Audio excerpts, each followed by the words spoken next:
이제 열왕기상 6장의 말씀을 우리가 같이 보려고 합니다. 계속해서 성전에 대한 이야기를 하고 있는데요. 사실은 하나님께서, 제가 계속 반복해서 말씀을 드렸지만 하나님께서는 성전의 건축을 원하지 않으셨습니다. 하나님께서는 사실 정확하게 얘기를 하면 건물로서의 성전을 하나님은 원하지 않으셨는데, 그 이유는 하나님께서 원래 원하셨던 건 사람이 성전되는 걸 원하셨기 때문에 그랬던 것이죠. 우리가 성막에 대한 내용들을 한번 우리가 살펴봤을 때 하나님께서 원하셨던 건 이스라엘 백성 공동체 가운데에 머물기를 원하셨다라는 부분들을 우리가 살펴봤는데, 그 말은 개인 사람으로 따진다면 사람의 마음 가운데 하나님 거하기를 원하신다라고 하는 의미이고, 또 하나의 공동체적인 차원에서 본다면 성도 공동체 가운데 하나님 거하기를 원하신다라는 의미라고 말씀을 드렸었습니다. 그래서 이 말은 또 다르게 말하면 결국 하나님이 원하신 건 사람이 성전되는 거다. 그리고 성도 공동체가 성전답게 살아가는 거다라고 하는 의미가 되는 것이죠. 그래서 우리는 성전에 대한 내용들을 성경에서 볼 때 이 내용들을 통해서 어떻게 하면 교회 건물을 성경답게 지을 것인가를 보려고 하기보다 내가 어떻게 하면 성전답게 살아갈 수 있을 것인가, 그리고 성도 공동체가 어떻게 하면 성전답게 존재할 것인가에 대한 부분으로 우리는 볼 수가 있어야 할 것입니다. 그래서 오늘도 사실은 이제 그런 부분으로 말씀을 보려고 하는데, 그런데 말씀에 들어가기 전에 먼저 하나 좀 짚고 가야 되는 부분들이 있습니다. 뭐냐면 제가 계속해서 건물은 성전이 아닙니다, 또 하나님께서는 건물을 원하지 않으셨습니다 라고 하는 말씀을 계속해서 드리다 보니까 이게 건물이 없는 교회를 비판하는 것처럼 들릴 수도 있겠다라는 생각이 들었어요. 건물이 있으면 잘못된 거고 없으면 없는 것이 옳은 것이다 라고 하는 어떤 그런 생각을 가질 수도 있겠다라고 하는 생각이 들었는데, 여러분 그거는 또 아닙니다. 사실은 제가 말씀드리려고 하는 어떤 이 말씀의 본질 핵심은 건물이 있다 없다가 중요한 게 아니라 하나님의 뜻이 무엇인지를 알고 그 뜻대로 하는 것이 중요하다라고 하는 말씀을 드리고자 하는 것입니다. 여러분, 솔로몬의 성전도 하나님께서 지으라고 하셨기 때문에 성전이 지어진 것입니다. 솔로몬이 자기 마음대로 임의로 성전을 건축한 게 아니라 하나님께서 허락해 주셨기 때문에 성전이 지어지게 되었다라고 하는 것이죠. 뿐만 아니라 하나님께서는 어떤 곳에서는, 성경 어느 곳에서는 이스라엘 백성들에게 성전을 지어야 한다라고 말씀하신 적도 있으십니다. 학개서를 보면 하나님께서 포로 귀환하여 돌아왔던 이스라엘 백성들에게 너희가 왜 아직까지 성전을 짓지 않고 있느냐라고 말씀하시면서 성전을 지어라 라고 말씀을 하셨습니다. 그렇게 말씀하셨던 이유는 포로에서 귀환을 하고 난 이후에 오랜 시간이 흘렀음에도 불구하고 백성들이 무너진 성전을 그대로 둔 채로 그냥 자기들 먹고 사는 것에 급급해서 살아가고 있으니까 하나님께서 그들에게 성전을 짓고 성전을 통해서 하나님을 섬기며 살아가야 한다라고 말씀을 하시면서 성전을 지어라 라고 말씀을 하셨다라고 하는 거죠. 그래서 여러분, 하나님께서 건물이라고 하는 것을 원하지 않는다라고 말씀을 하셨던 건 건물 때문에 사람들의 눈이 가려져서 하나님의 뜻이 무엇인지를 놓치게 될 위험성 때문에 건물이 필요 없다, 원치 않는다라고 하셨던 거지, 하나님께서는 건물이 성도의 신앙생활에 도움이 된다면 건물을 지으라라고도 말씀을 하신다는 것입니다. 중요한 건 건물이 있냐 없냐가 아니라 하나님의 뜻이 무엇인가가 중요하다라는 거죠. 나는 건물이 있고 싶어도 하나님께서 건물이 없어야 된다라고 하는 게 뜻이면 건물이 없어야 되고, 나는 건물을 있고 싶어도, 건물이 없고 싶어도 하나님께서 있어야 된다라고 하시면 건물이 있어야 되는 게 맞는 거라는 것입니다. 여러분, 성도가 무언가를 하고 안 하고의 기준점은 언제나 하나님이십니다. 하나님께서 하라 하시면 하는 거고, 하나님께서 하지 말라라고 하시면 안 하는 것입니다. 하나님께서 저들에게 하라라고 하시면 저들은 해야 되는 거고, 우리에게 하지 말라라고 하시면 하나님 저들은 하라고 하셔놓고 왜 우리는 안 됩니까? 라고 따질 것이 아니라 하나님의 뜻대로 안 하는 것이 옳다 라고 하는 것이죠. 중요한 건 하나님의 뜻대로 하느냐 아니냐, 그게 중요하다는 것입니다. 그렇기 때문에 여러분, 뭔가가 혼란스럽다면 우리는 다른 거 생각하지 않고요, 오직 하나님의 뜻이 무엇인가를 분별하고자 더욱 기도하고 하나님의 뜻이 분명하면 그걸 하면 되는 것입니다. 그렇게 살아가는 저와 여러분 되시기 바랍니다. 여러분, 삶에 혼란이 있으십니까? 성전에 대한 문제만이 아니라 여러분의 삶 가운데 무언가를 결정해야 되는데, 그것을 내가 뭔가를 해야 되는데 하나님의 뜻이 무엇인지를 알지 못해서 혼란스러운 마음과 생각들이 있으십니까? 그렇다면 여러분, 우선은 모든 것들을 멈추십시오. 뭔가 어떻게 하는 것이 하나님의 뜻인지 모를 때는 일단은 여러분 하는 걸 멈추십시오. 말하는 것을 멈추고, 생각하는 것을 멈추고, 행동하는 것을 멈추십시오. 말하는 걸 멈추라는 말은 여러분의 생각대로 말하는 것을 멈추라는 것입니다. 생각하는 걸 멈추라는 것은 내 생각이 흘러가는 대로 마음대로 내버려 두지 말고 멈추라는 것입니다. 행동하는 것을 멈추라는 것은 내가 그냥 관성대로 습관대로 해오는 행동을 멈추라는 것입니다. 그리고 하나님의 뜻을 알기 위해서 하나님 앞에 엎드려야 합니다. 기도하고 말씀을 묵상하고 내 마음과 생각을 열어서 하나님의 뜻이 무엇인지를 알고자 치열하게 몸부림쳐야 합니다. 그리고 하나님의 뜻이 무엇인지를 명확하게 알고 난 이후에 움직여도 되는 것입니다. 그것이 느려 보이지만 하나님의 뜻을 알기까지 기다려야 되는 시간들이 뒤처지는 것 같고 뭔가 일이 안 되는 것 같고 느려 보이지만, 분명한 건 하나님의 뜻대로 순종하여 나아가는 그 길이 세상적으로는 느려 보일지라도 하나님 안에서는 가장 빠른 길이 된다는 것입니다. 그러므로 사랑하는 여러분, 하나님의 뜻을 알기 위하여 엎드리는 시간들을 기꺼이 하나님 앞에 드리면서 하나님의 뜻을 우선적으로 분별하고 움직이는 믿음의 사람들로 살아가시게 되기를 주님의 이름으로 축원합니다. 그런데 여러분, 그러면서도 또 하나 더 생각하셔야 되는 게, 그런 경우가 있을 수 있습니다. 시간이 촉박해서 당장 뭔가를 결정을 해야 되는데, 뭔가를 결정하고 충분히 기도하면 좋겠지만 기도하며 진행해 나아갈 만큼의 시간적인 여유가 없어서 뭔가를 바로 결정해서 진행을 해야 되는 상황도 있을 수 있습니다. 그럴 때는 여러분, 우선은 믿음으로 여러분 행동을 하십시오. 당장 뭔가를 결정해야 되는 시간적인 여유가 없을 때, 당장 해야 될 때는 하나님을 믿는 믿음으로 우선은 행동을 하시되, 단 비도덕적이거나 비윤리적이거나 누군가에게 피해를 끼칠 만한 행동을 금하고 그런 행동들을 피하고 행동을 하되, 행동을 하면서 계속해서 마음과 생각을 하나님께 집중하는 것을 떨어뜨리면 안 됩니다. 계속 기도하고 계속 말씀 읽고 하나님의 뜻을 알고자 하는 마음을 열고 그 일을 진행해 나가시면 됩니다. 그러다가, 중요한 건 이건데요, 그러다가 하나님께서 여러분 앞에 이것이 아니다라고 하는 말씀을 주신다면, 일이 진행이 되는데 이미 진행을 하고 돈이 투자가 돼서 일이 진행이 되어지고 있는데 하나님께서 어느 순간 마음 가운데, 말씀 가운데 이것이 아니다라고 하는 감동을 주셨다면 어떻게 해야 될까요? 그러면 그 순간 멈춰야 됩니다. 얼만큼 진행이 되어졌든, 얼만큼의 돈이 투자가 됐든 하나님의 뜻이 아니라고 하는 것이 확인되었을 때 우리는 그 자리에 멈춰서서 돌이켜야 합니다.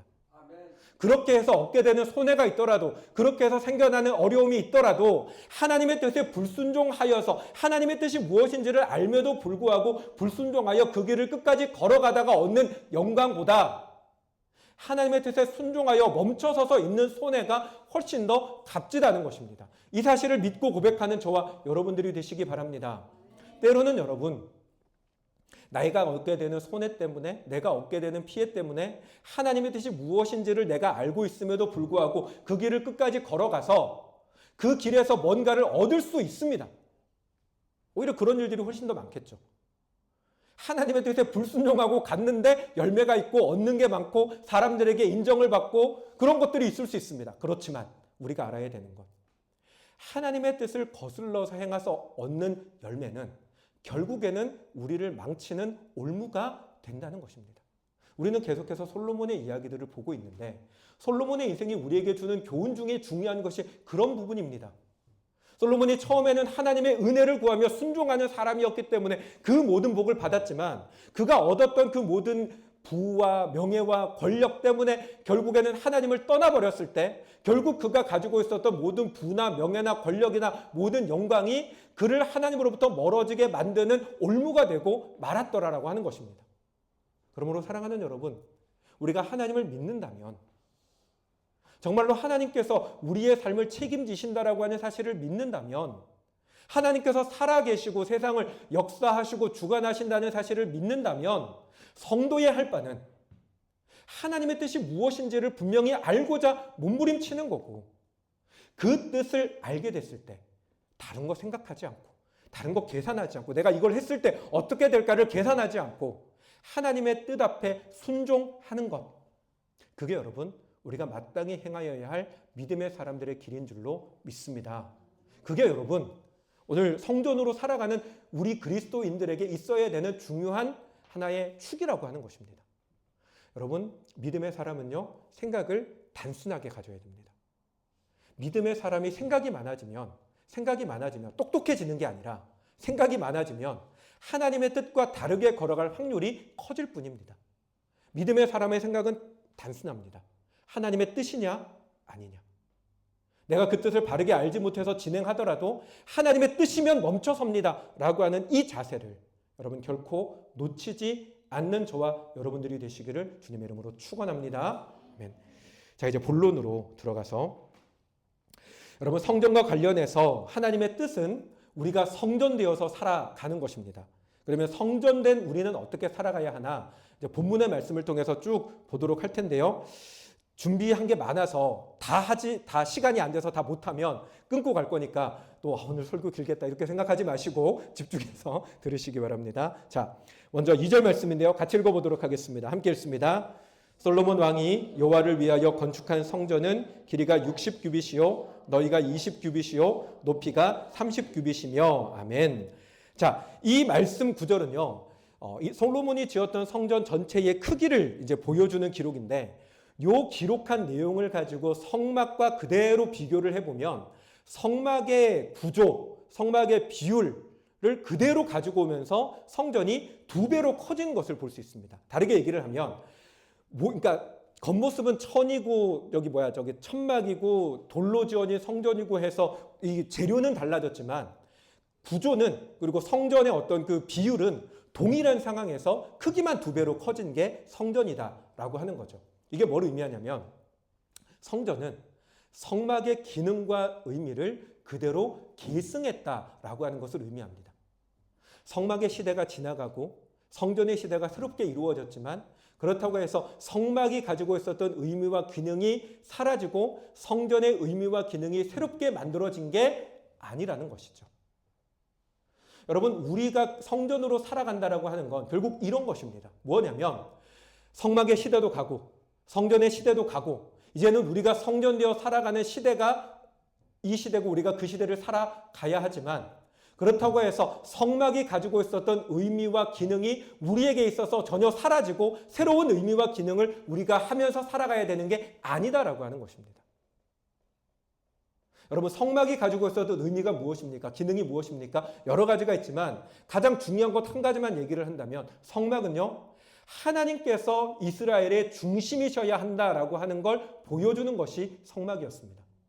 이스라엘이 광야 생활을 할 때 그들이 살아가야 했던 그 광야는요, 너무너무나 척박하고 너무너무나 고된 땅이었습니다. 그들의 그곳에서는 해로부터 말미암는 어떤 어려움들, 또 밤에는 추위 때문에 오는 어려움들, 수많은 독충들과 벌레로 말미암아 찾아오는 어려움들, 짐승의 어려움들, 도둑의 어려움들, 수많은 어려움들이 하루하루를 살아가는 것조차 투쟁이고 걱정이고 두려움에 맞설 수밖에 없는 환경 속에서 그들은 살아가고 있었습니다.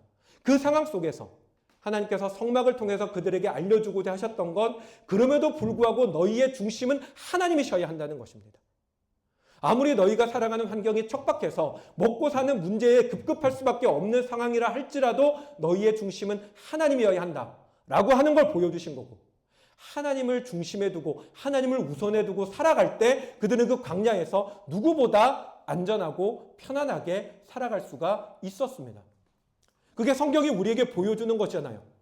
그들이 광야 생활을 할 때 그들의 신에 신이 발이 닳지 아니하고 발이 부르트지 아니하고 옷이 헤어지지 아니하고 하나님께서 그들 가운데 구름 기둥과 불 기둥으로 지켜주시면서 낮에는 구름 기둥으로 그늘을 만들어 주시고 밤에는 불 기둥으로 그들의 추위를 막아주시고 하나같이 하나님께서 돌보시는 은혜 속에서 그들은 광야를 지낼 수 있었습니다. 무엇 때문에요? 하나님이 그들의 중심에 계시니까, 하나님이 그들의 우선이 되시니까 그 환경 속에서 그들은 그 모든 어려움들을 능히 하나님으로 극복하며 살아갈 수가 있었던 것이죠. 성막의 시대가 지나가고 성전의 시대가 열렸습니다. 여러분, 솔로몬이 성전을 지었던 그 시대는요, 성막을 살아갔던 광야의 시대와 비교하면 모든 것이 우월하고 뛰어난 시대였습니다. 그들은 더 이상 그곳에서 생명의 두려움을 느낄 필요도 없었고요. 먹고 사는 문제 때문에 고민할 필요도 없었고요. 외적의 침입으로 고민할 필요도 없었습니다.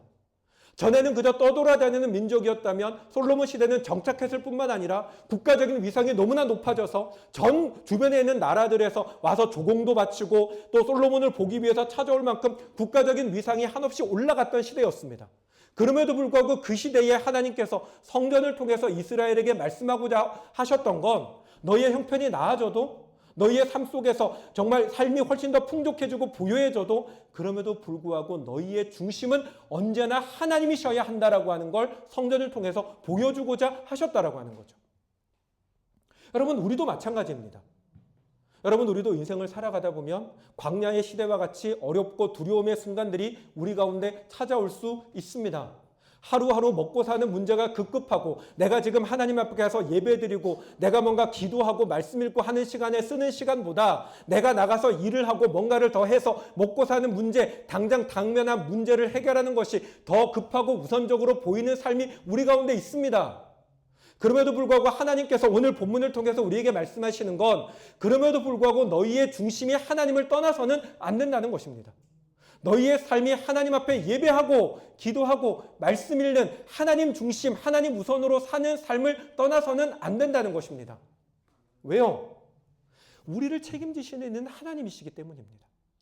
광야에서의 이스라엘의 삶이 하나님의 철저한 도우심과 돌보심을 우리들에게 가르쳐주는 것처럼 하나님은 이 본문을 통해서 우리에게 너희가 성전이라면 내가 너희에게 성전 되기를 원하는데 너희가 성전으로 살아간다면 너희의 삶의 중심이 너희 삶의 우선이 내가 되어서 내가 너희를 책임지나 안 지나 경험하는 삶을 살아야 한다라고 말씀을 하신다는 것입니다.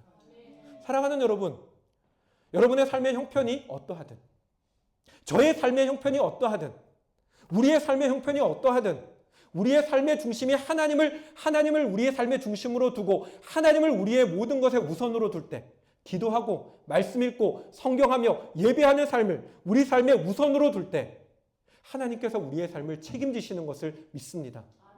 그걸 경험하는 것, 그게 성전으로 살아가는 것입니다. 뿐만 아니라 여러분, 솔로몬의 성전은 모든 것이 풍족할 때에 하나님께서 성전을 그곳에 두셨잖아요. 여러분, 모든 것이 풍족한 상황 속에서 살아가는 그 상황 속에서 그럼에도 불구하고 그들의 마음 가운데 하나님을 중심에 두고 살아가는 것이 하나님에게 있어서 얼마나 중요한 것이었냐면 여러분, 성막의 시대는 이스라엘이 같은 지역에서 진을 치고 있기 때문에 어느 곳에서든 가운데를 바라보면 성막이 거기 있는 것을 볼 수 있습니다. 그리고 성막 위에 항상 구름 기둥과 불 기둥이 있으니까 멀리서도 거기에 하나님 계시다라는 것을 볼 수 있습니다. 하지만 성전의 시대는 이스라엘은 그 가나안 땅에 흩어져서 살아가기 시작했고 성전은 움직이는 것이 아니라 한 곳에 머물러 있는 곳이기 때문에 이스라엘 땅에 살아가는 예루살렘에 살아가는 백성들이 아닌 다음에는 멀리서는 성전을 볼 수가 없습니다. 그들의 눈에 보이는 것, 살아가는 것, 풍족하게 누리는 것 밖에 보이지 않는 그런 시대였다는 것입니다. 그래서 하나님께서는 그들에게 무엇을 명하시냐면 1년에 3번은 이스라엘 남자들은 무조건 성전으로 와서 너희 몸을 하나님께 보이라고 하십니다. 의무적으로. 이 말은 다르게 말하면 너희는 무조건 의무적으로 1년에 3번은 성전에 와서 하나님이 너희의 중심이어야 한다는 걸 절대로 놓치면 안 된다는 것입니다. 삶이 풍족하고 뭔가 여유가 있고 또 여유가 있고 풍족해진다는 건 세상적으로 뭔가 그만큼 올라간다라는 거잖아요. 올라가면 세상적으로 해야 되는 일들도 분명히 더 많아집니다. 그렇게 되면 전에는 힘들고 어려울 때는 하나님 앞에 나와서 기도하고 말씀 읽고 하나님께 매달려서 도와달라고 하던 사람이 삶의 형편이 나아지면 하나님에게서부터 점점 멀어져 내가 살아가는 삶의 문제가 또한 더 바빠지고 더 급해지는 사람들이 생겨나기도 합니다. 그런 사람들에게 하나님 말씀하시는 거예요. 그럼에도 불구하고 너희의 중심은 언제나 하나님이셔야 한다는 것입니다. 그럼에도 불구하고 너희가 우선해야 되는 건 하나님 앞에 예배하는 것, 기도하는 것, 말씀 읽는 것, 하나님을 만나는 것이 너희의 중심이 되어야 한다라고 하는 것입니다. 사랑하는 여러분, 우리는 하나님을 중심으로 살아가고 있습니까? 여러분 예배가 여러분의 삶의 우선이 되고 중심이 되어 살아가고 있습니까? 아멘. 네. 사실은 여러분들은 이미 그러신 분들인데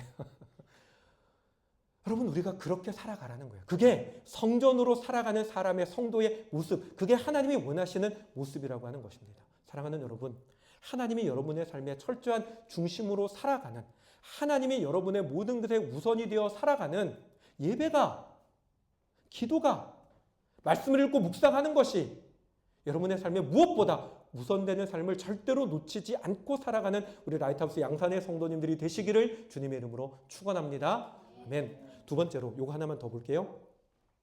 여러분, 아까 우리가 읽었던 그 부분에서 성전이 성막보다 구조와 기능이 동일한데 뭐만 달라졌다고 했습니까? 크기가 더 2배로 커졌습니다.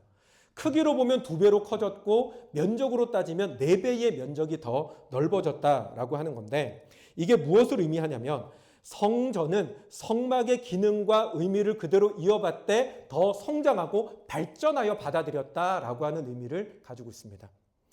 여러분, 성도의 신앙은요, 시간이 지나면 자라나는 신앙이어야 합니다. 처음 믿을 때보다 지나온 시간에 비례해서 우리의 신앙이 날마다 자라가야만 한다라고 하는 것입니다. 여러분, 아기가 예쁘죠? 저는 한 번씩 저희 애들 이렇게 옛날에 이렇게 찍었던 비디오 그런 거 있잖아요. 아기 때. 어제도 사실은 저 예전에 제가 청주에서 버스킹 하던 영상을 한번 유튜브로 이렇게 보다가 그 충북대학교 후문 쪽에서 버스킹을 할 때 지금 저기 있는 저희 막내가 아주 조그맸을 때 아빠 전도하는데 도와주겠다고 와가지고 전도지 돌리고 했던 날이었거든요. 촬영하는 그 카메라에 앞에서 왔다 갔다 하는 장면이 찍힌 게 있어요. 그래서 그거 보려고 틀었는데 스쳐 지나가는 그 통통하고 조그맣고 귀여운 그 얼굴이 얼마나 그리운지 마음속에 그 모습을 다시 보고 싶은데 얼굴 보니까 이미 커가지고 이렇게 시커멓게 돼버린 녀석이 앞에 쓱 지나가는 거예요. 근데 생각해 보세요, 여러분.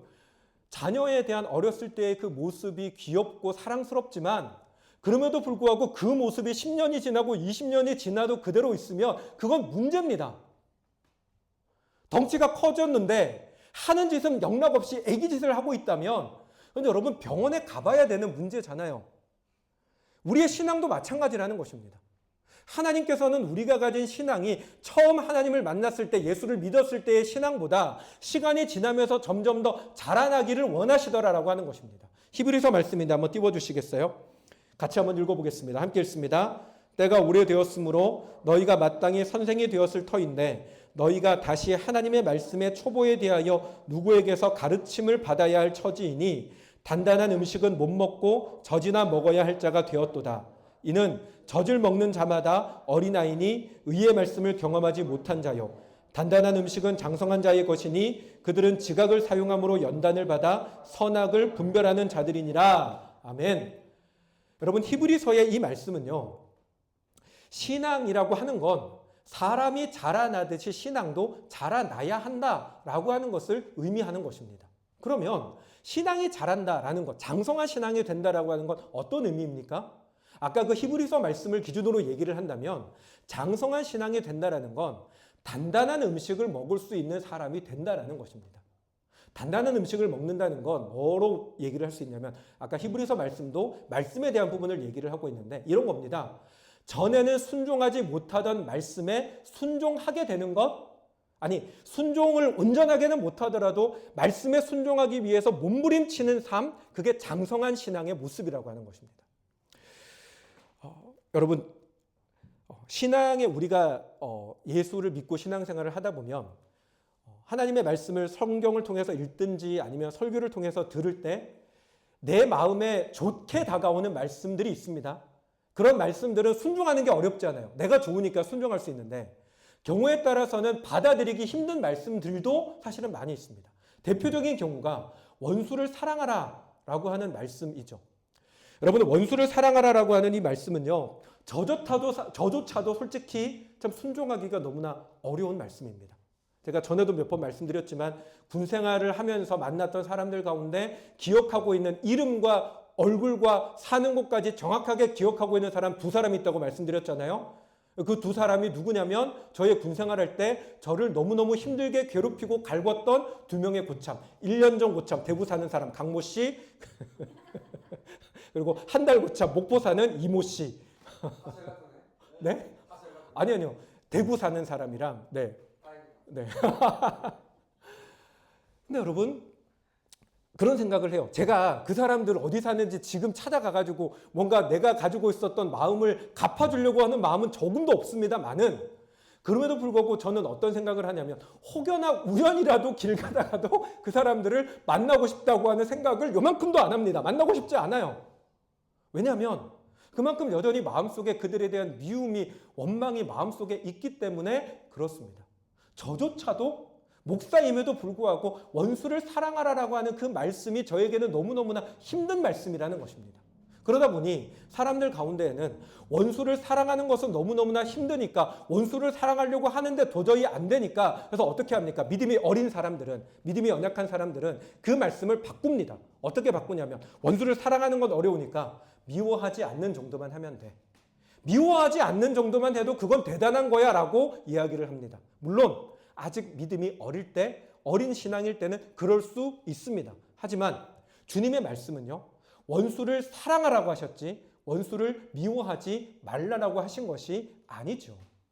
그러므로 우리가 하나님의 말씀을 온전히 지킨다면, 온전히 순종한다는 건 원수를 미워하지 않는 선을 넘어서서 원수를 사랑하기 위해서 애쓰는 삶으로까지 가야 한다는 것입니다. 물론 여러분, 너무너무나 힘든 겁니다. 그리고 사실상 우리가 정말로 그렇게 원수를 사랑하는 어떤 내 마음속에는 미움이나 그에 대한 불편한 감정들이 어느 한순간 딱 사라지고, 믿음이 성장했다고 해서 그 감정이 싹 사라지고 그 사람을 향한 한량없는 사랑의 마음이 우리 마음속에 생겨나는 건 아닙니다. 근데 진정으로 성장하는 믿음은 사랑할 수가 없는 사람을 사랑하기 위해서 몸부림치는 것입니다. 속에 눈물이 올라오고 감정의 분노가 치밀어 올라와도 그 감정과 싸우면서 하나님의 뜻에 순종하기 위해서 몸부림치는 게 성장한 신앙의 모습이라는 것입니다. 손양원 목사님 아시죠? 사랑의 원자탄이라고 불리는 손양원 목사님.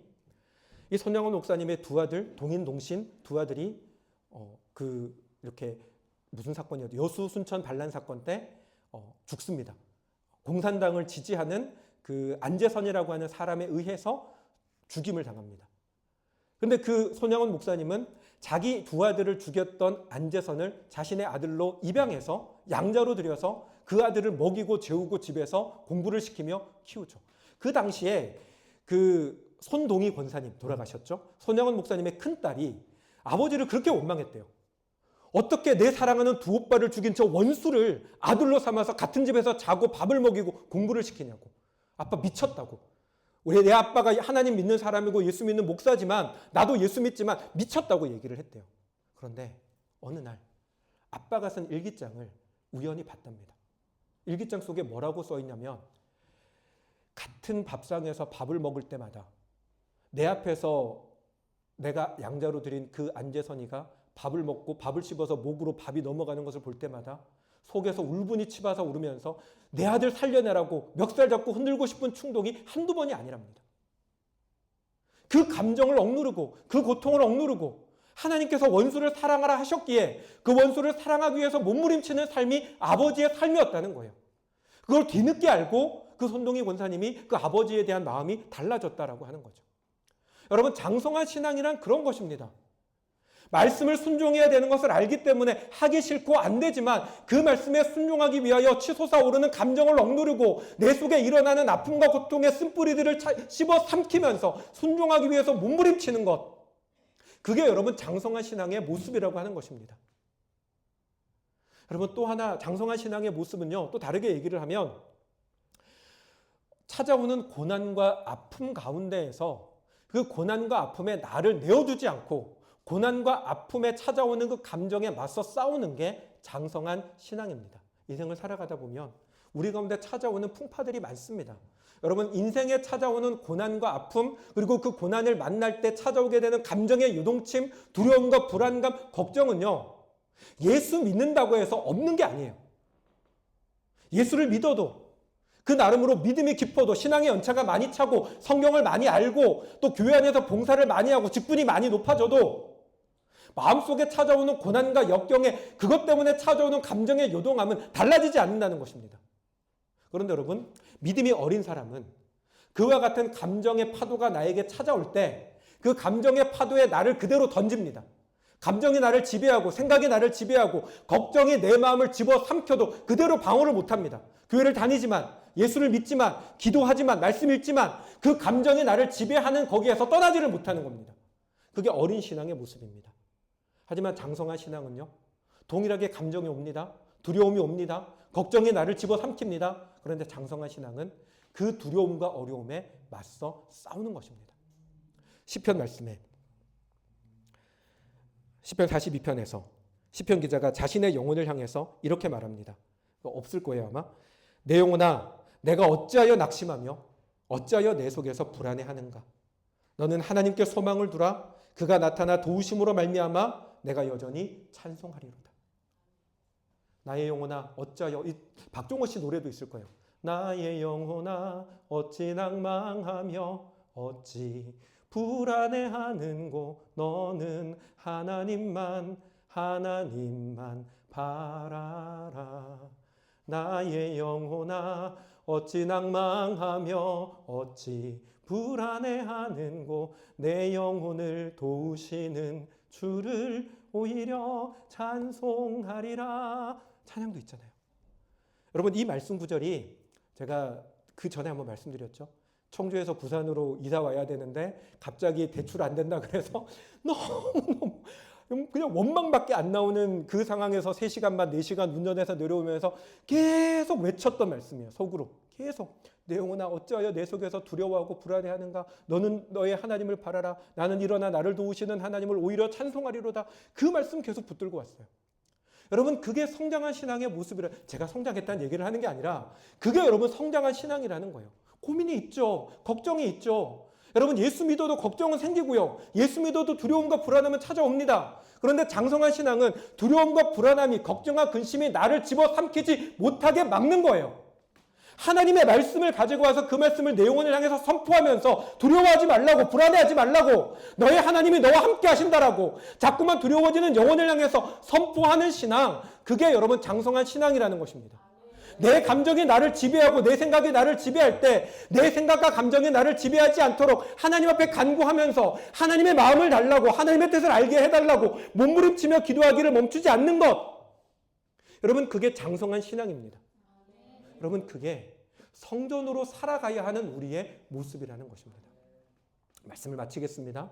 사랑하는 여러분, 여러분 우리가 장성한 신앙을 가지고 있습니까? 아니, 장성한 신앙을 꿈꾸고 계십니까? 장성한 신앙으로 자라나기를 여러분 소망하며 애쓰고 있으십니까? 여러분 그게 하나님의 뜻입니다.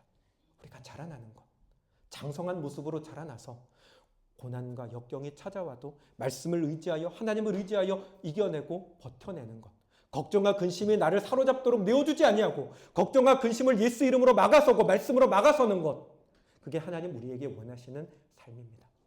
그렇게 살아가는 저와 여러분, 진정으로 성전으로 살아가는 저와 여러분들이 되시기를 주님의 이름으로 축원합니다. 아멘. 아멘. 뒤에 지금 한 것만큼 있는데 다음에 할게요.